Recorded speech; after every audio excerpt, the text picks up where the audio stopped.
sometimes even dare to accuse that neighboring farmer of stealing their patent, of stealing their intellectual property. You know, we live in a world which is increasingly calling good bad and bad good. So Yahweh says, don't mix seeds. He wants to maintain pure plants. So even though the word GMO is not in scripture, no one knew about genetical modification. Can you imagine? Even 50 years ago we didn't hear about that. But certainly this is going against Yahweh's principles. He wants his creation to be maintained as he made it. And that we don't start tampering with it. Next slide.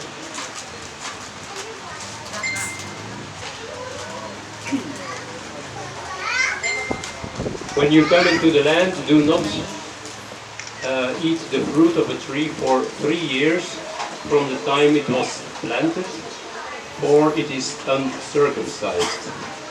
Same chapter in Leviticus 19:23.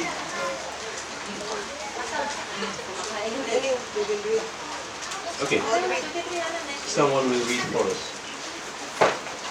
Okay, Mike. 19. And when you come into the land and have planted all kinds of trees for food, then you shall reckon their fruits, and as are uncircumcised for 3 years, it is as uncircumcised to you, as is not eaten.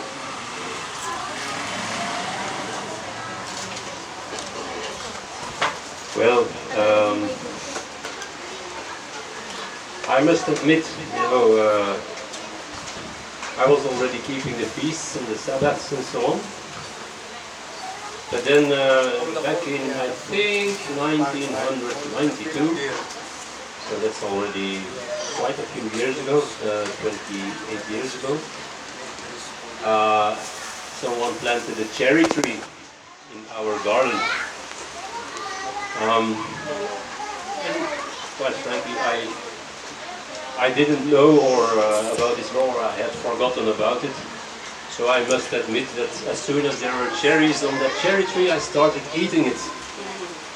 But yeah, here we see the first 3 years it should not be eaten. So maybe you leave it for the birds or so, because the birds, they like cherries. Maybe uncircumcised. Again, Yahweh has his reasons. Yahweh has his reasons. Farming is not my specialty, so I don't really know what is the reason for this law. Certainly there is a very good reason. It says here, it is as uncircumcised to you. It is not eaten.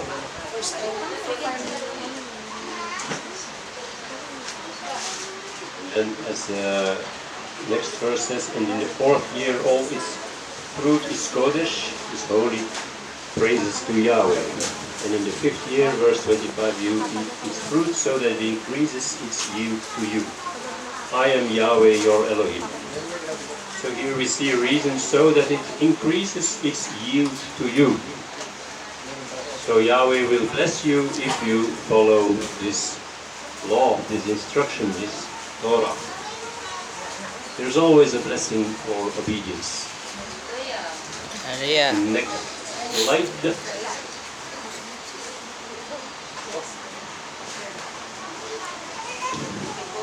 So this is what I just read.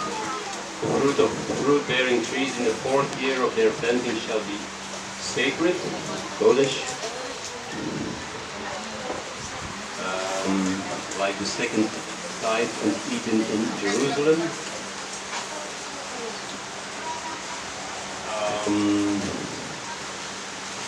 That's the verse I just That the read. first fruit of the fruit during the 4th year in the plant. By the way, here it mentions second tithe. Second tithe is let's say the festival tithe. That's yours, that's ours. That's the tithe that we should put apart, lay apart, set apart for the expenses of the pilgrim feasts, meaning Passover and unleavened bread, and then Pentecost, and then thirdly the Feast of Tabernacles and last great day. So you set it apart for a specific purpose, but it's yours. It's your own property. You eat it, and also if you have excess second tithe, you can share with others who do not have much second tithe. Next.